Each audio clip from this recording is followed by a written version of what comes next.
With just 38 days until the November election, President Trump is set to unveil his choice to succeed Justice Ruth Bader Ginsburg on the Supreme Court later this evening.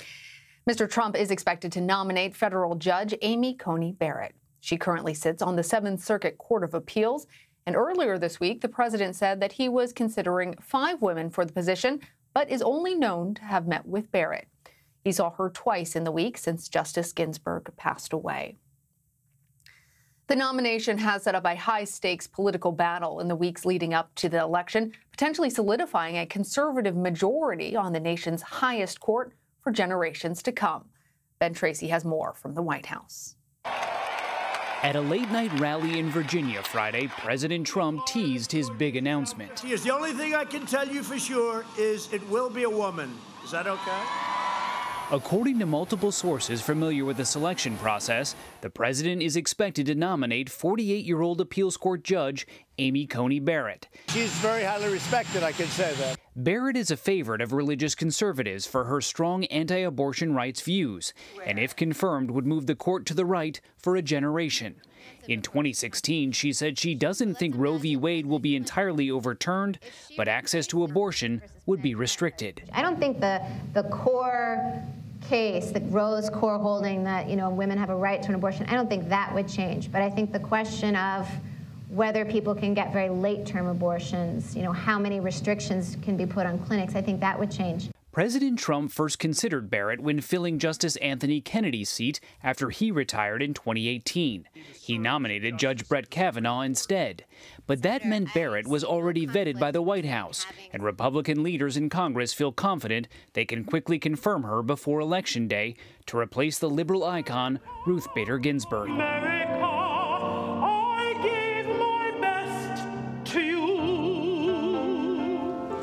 The late justice was remembered during a ceremony at the Capitol Friday, honored not just for her 27 years on the nation's highest court, but for her trailblazing role in fighting for equality for women. She was our prophet, our North Star, our strength for so very long. And now the focus turns to what is expected to be a fierce fight over President Trump's nominee.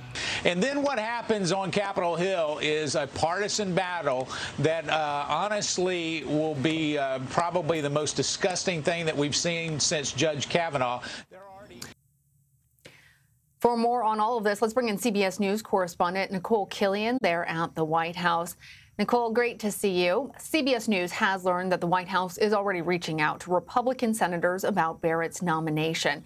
What are the next steps for the White House, and how does the administration see this choice impacting the election?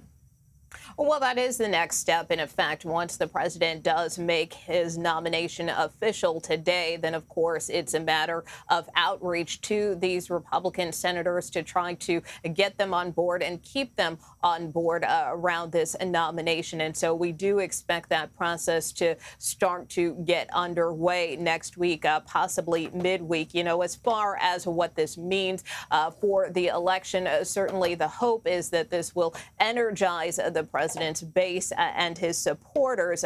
Campaign officials have told CBS News more specifically that they do have a war room set up, that they are heavily engaged in advocating for the president's pick, and that they are ready to support and defend this nominee once named. But on the flip side, I had a chance to speak with a liberal group earlier today that said they believe that no matter how this plays out, that this will galvanize Democratic voters just as much as simply because of what's at stake in the election and what's at stake as far as the balance of the court and some of these pivotal issues, whether we're discussing the issue of abortion or looking at the issue, for instance, of Obamacare or the Affordable Care Act, which will be something that will come before the court right after the election, including potentially even the election itself.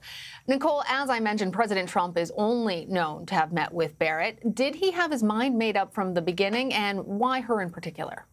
Well, as Ben alluded to in his piece, Barrett is someone who is already vetted, and she was on the president's short list back in 2018 when he was looking for a replacement for Justice Kennedy. As been mentioned, he went with Brett Kavanaugh instead, but, she has been through the Senate confirmation process. She serves on the 7th Circuit Court of Appeals, and so has been through that process on the Hill already as well. And so also, obviously, timing is of essence and issue as well. The president wants to move quickly on this. He wants to try to get this done before the election if he can, as do many Republicans. So, again, the fact that she was already on the radar, already vetted, certainly made her, a choice that the president gave a lot of consideration to. Well, the president also scheduled a meeting with evangelical faith leaders today. Nikole, what's the message the Trump campaign that they're trying to send ahead of nominating another conservative judge?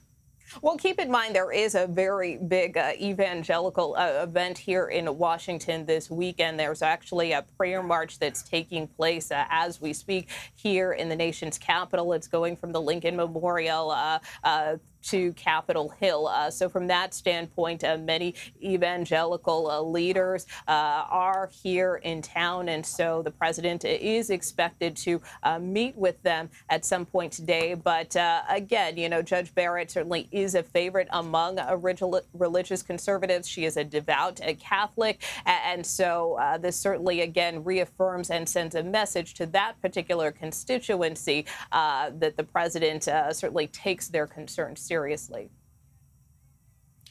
And Nikole, I also want to ask you about a U.S. attorney in Pennsylvania saying that 9 mail-in military ballots marked for President Trump had been discarded by a local election office in a swing county.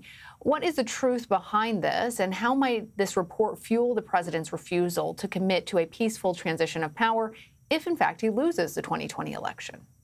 Oh, well, look, this is a case that we saw the White House and the president flag, pointing to this idea or trying to suggest the potential for fraud when it comes to mail-in voting, although the FBI director earlier this week in testimony knocked that down, generally speaking, saying to date, really, there has been no coordinated national voter fraud, whether by mail or otherwise. I know the White House kind of pushed back against the FBI director's characterization there, but certainly we have seen the president time and again question mail-in voting, and certainly their concern is a universal mail-in voting where ballots are sent out to people automatically. That is something that they have articulated, but at the end of the day, again, you've got the FBI director saying